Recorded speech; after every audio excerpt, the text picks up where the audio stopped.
Okay. Hello, I'm Jade and I'm here with Charlie, and he is the admin and founder of Shropshire Corona Resilience Network. So would you like to tell us more about your group, why you've founded it and why it's so important that you get your word around? Absolutely, yeah. I mean, just to start with the end of what you said there, why it's important to get the word around. Basically, the mainstream media, people like the BBC, CNN, Fox News, they're all owned by corporate interests. So for a start, their outputs are all based on financially swayed purposes, you know. So for me, it's about looking for unbiased sources of information that look at things on a balanced level. So we're weighing things up here, you know. We're not, you know, I'm not just being paid a load of money to say something, you know. I'm genuinely trying to look at as many sources as I can, really, and make my own mind up. And essentially that's what I want people to do for themselves, is to look at as many different sources of information as possible and really make their own mind up about this. That's also really the reason why I started the group, is because I felt there wasn't really a balanced bandwidth of information getting across to people, that many people are making their decisions up based on the fear of their own lives, their families' lives, that they're in some sort of peril, danger, when actually the evidence that I present very clearly states that the risk factor of this virus is no more than regular seasonal influenza that, you know, we get on an annual basis. If that answers your question. Yeah, that definitely does. And do you think your sentiment is something that's shared widely around Shropshire, and that maybe people aren't saying it, or what do you believe? Yeah, I think as per usual, i.e. The Jeremy Corbyn saga, you know, a very sort of seasoned politician with a very solid, stable track record of no corruption, of social welfare, looking after people, branded as a terrorist and an anti-Semite by the media, you know, an example of how someone with good intentions, even though he wasn't perfect, was trying to do the right thing, was very sort of brutally weighed in on by the media because he wasn't working for specific corporate interests who lobby governments and pay them basically to support their private interests as opposed to national interests. And the problem is that a lot of national interest today is owned by private interests. Right guys, sorry, we just did a bit of an interview. Can you keep it down a bit? Is that alright? Just here. Thanks. Cheers. Sorry about that. So, you know, I really think that it's important, really, you know, that rather than people getting information from one channel or another, that people sort of look on an open source. And the problem is we live in an age of censorship, war of information as some call it, where the very essence of information and where it comes from is being controlled by private interest. And I think it's something that many people, including myself, are working towards trying to address. No, I think there's a long way to go. I think there's still far more people who don't make their own minds up.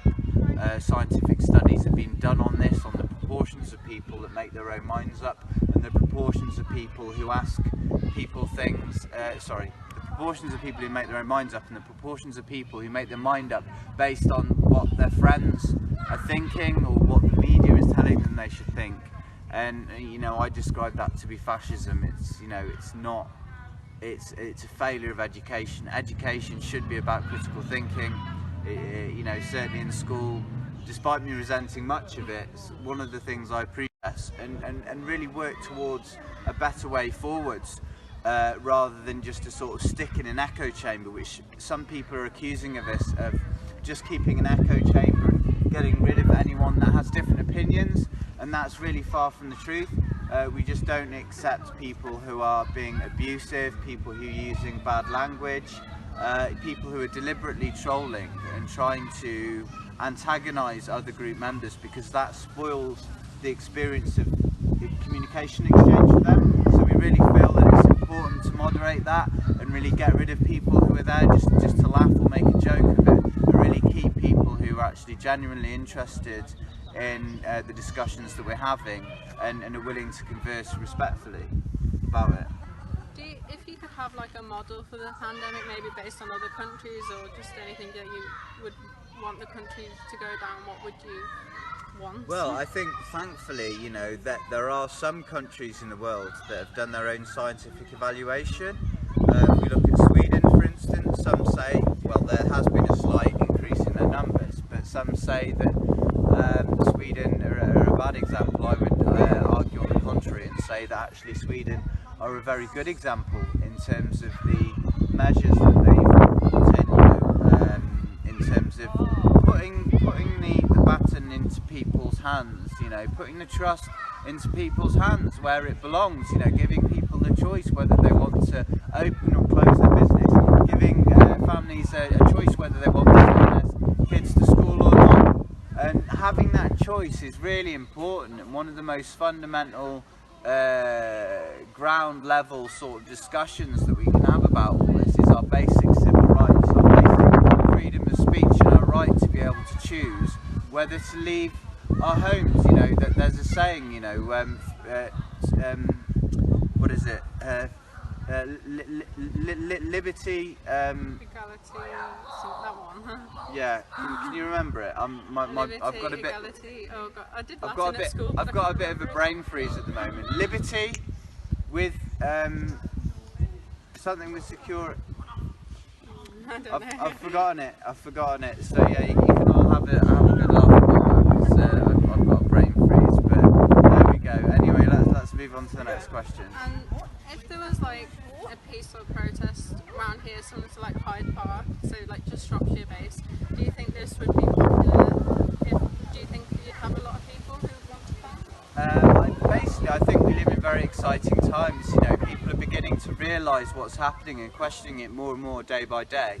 And I really feel that even though there has been a minority of people who are actually wanting and willing and you know, understanding of what's happening to challenge it, I think that number is growing, multiplying, expanding on a daily basis, and that's reflected in similar groups to the Shropshire Corona Resilience Network. You know, we see a very profound increase in people, you know, that wanting to join and get involved in the project. So we're being marauded by a load of kids at the moment, guys. So yeah, it's mum and dad are sorting them out. It's all right. Yeah, no, they're having great fun. I just want to say it's amazing, you know, that these children can be outside and play without living in fear. You know, a lot of families probably don't even allow their children to go out at all because they're consumed so much by the fear factor that their children are going to get ill, even though statistically there's hardly any record at all of childhood infection under the age of 10 years. And despite this, we're seeing these alarming stories in the media where they're putting tape down in the school classrooms and separating kids and taking away any soft toys or anything like that, and really creating a clinical environment for education rather than an interactive one where children can play, you know, like they are today, freely enjoying themselves and learning and growing. Beneficial, or do you think? Sorry?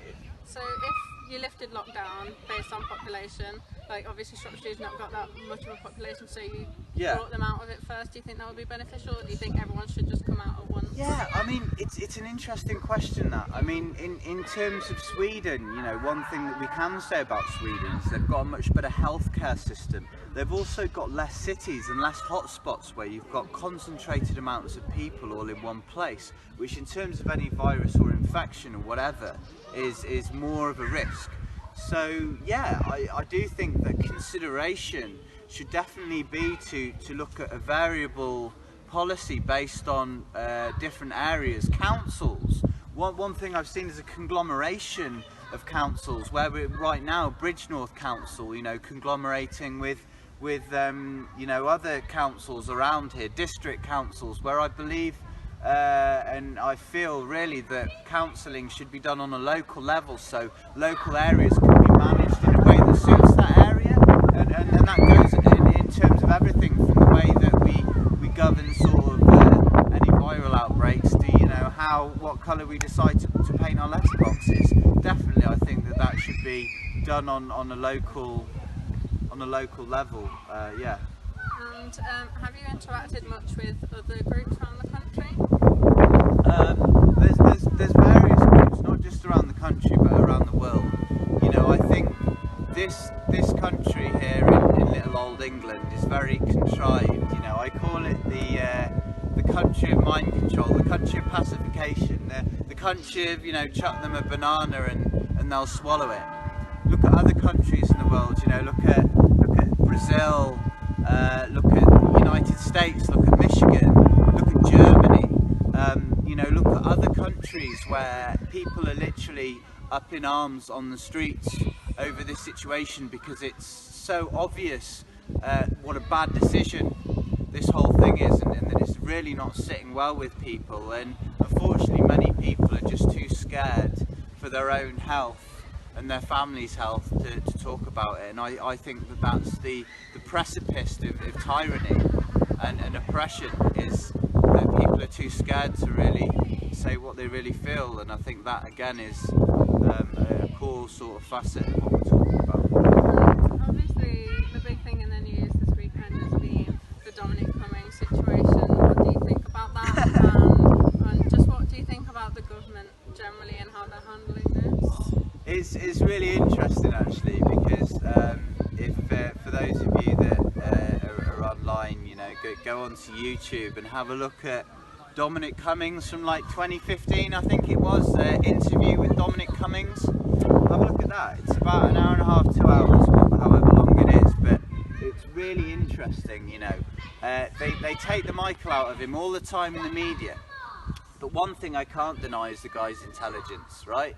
The guy's knowledge base is impressive. You know, I think there's a reason why he's an advisor to the Tory government. That's because he knows what's going on. You know, whether you agree with him or not, whether you think he's a funny man or not, whether you're going to have a go at him for breaking lockdown, which I'm not, because I disagree with it, even though I think it's wrong the government are being hypocritical about their own policies they're trying to implement.